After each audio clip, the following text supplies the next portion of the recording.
Buenas. Hoy vamos a conversar un poco sobre el control y el descontrol de PDVSA. Hay un argumento falso que se ha reiterado muchísimas veces en la mediática nacional, de que PDVSA se manejaba en sus operaciones, en la ejecución de sus proyectos, de una forma autónoma, de una forma independiente y de una forma subrepticia, es decir, violando controles, es que ellos adelantaban sus proyectos.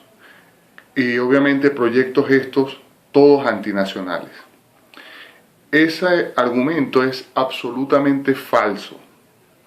PDVSA, desde su creación en 1975, concretamente el 30 de agosto, mediante el decreto 1123, se creó como la empresa del Estado con un único accionista, que es la República, encargada, su objeto, de todo lo concerniente a la industria de los hidrocarburos, desde la exploración, producción, refinación, transporte, almacenamiento, mercadeo interno y mercadeo internacional, sustituyendo obviamente a las concesionarias, a las empresas petroleras transnacionales que operaban el sector en Venezuela previo a la nacionalización.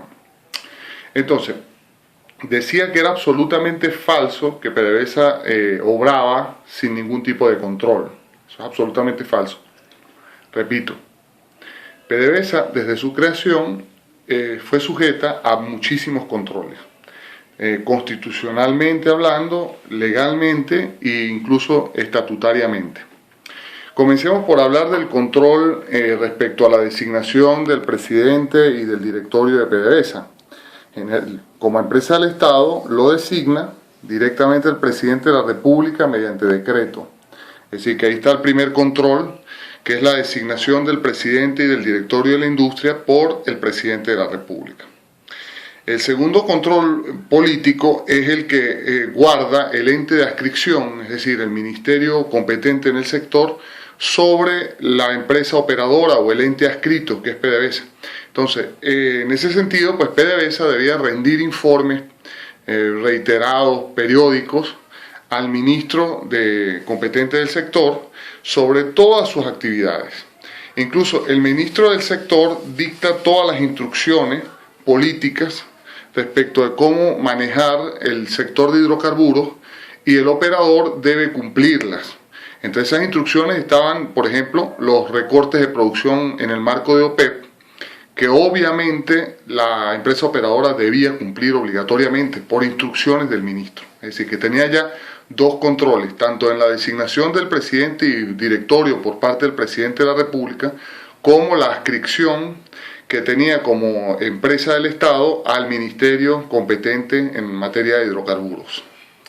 Además, el ministro en materia competente de los hidrocarburos asistía y asiste a todas las asambleas de accionistas ordinarias o extraordinarias de la empresa y suscribe las actas, obviamente, en representación del accionista único, la República. Entonces, ya vemos el primer control, el control político de designación. El segundo control que tenía PDVSA era el control de la Contraloría General de la República, obviamente, ¿no? En el sentido de que la Contraloría General de la República, como órgano contralor supremo en la República, podía hacer auditoría cuando quisiera a la industria petrolera, podía pedir informes de los gastos y de los ingresos de la industria cuando quisiera, es decir, tenía el control de recursos, de ingresos patrimoniales de la empresa del Estado, el Contralor General de la República.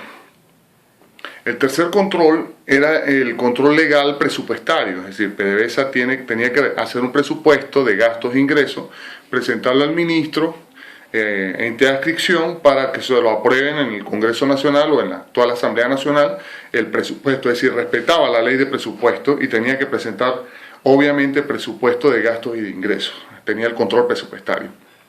En tal sentido, fuera de eso, también tenía un control externo, que es el control que ejercía el Congreso de la República anteriormente y en la actualidad la Asamblea Nacional, que es el Congreso, el control que tienen los parlamentos para interpelar o pedir información de cualquier plan o proyecto que tenga la empresa del Estado, en donde estén involucrados intereses de la nación y que en el entendido del Congreso, del Parlamento, existían algunos indicios o algunos elementos que atentaban contra el interés nacional. También tenía el control, esa comisión de minas e hidrocarburos, de la interpelación sobre los planes, proyectos y demás negocios que hiciera la operadora, PDVSA. Entonces, vemos que PDVSA desde el origen tenía una serie de controles. En tal sentido es absolutamente falso que realizaba operaciones de forma arbitraria, sin sujeción de las leyes y de la Constitución. Más bien ocurre el descontrol en PDVSA, concretamente en la segunda huelga petrolera en la historia nacional, que ocurrió en el año 2002. Allí es cuando realmente empieza a haber un descontrol en PDVSA. PDVSA ya no tiene controles y ya no respeta los controles. Al militarizarse PDVSA, al burocratizarse PDVSA, al politizarse PDVSA, obviamente se pierden todos los controles legales, constitucionales y estatutarios previamente aludidos, ¿no?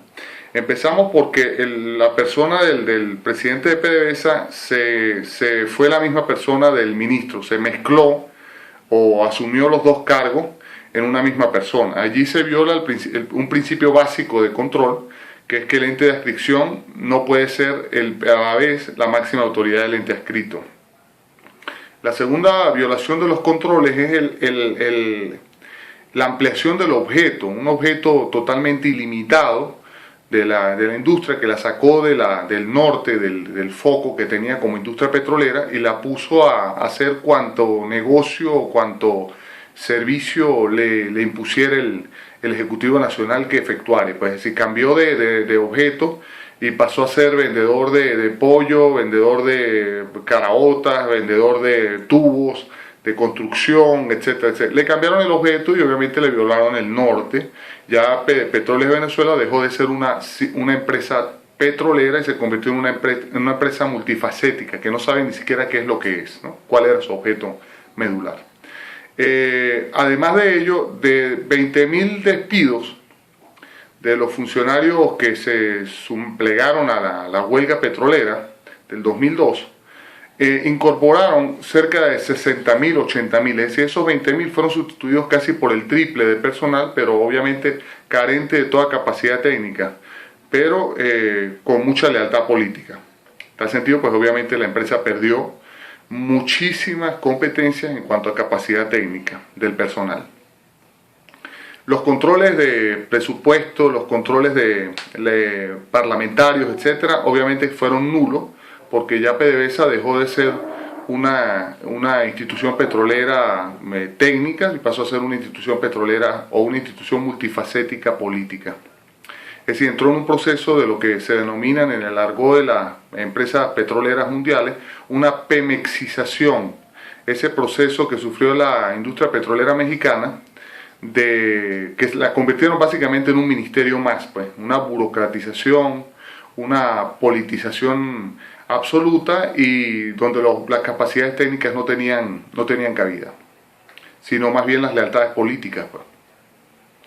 Entonces, es a partir del 2002 en donde PDVSA deja de ser controlada, se descontrola, y pasó lo que ha pasado, pues, de una supuesta caja negra, que era el concepto que utilizaban muchísimos de estos críticos de la PDVSA meritocrática o tecnocrática.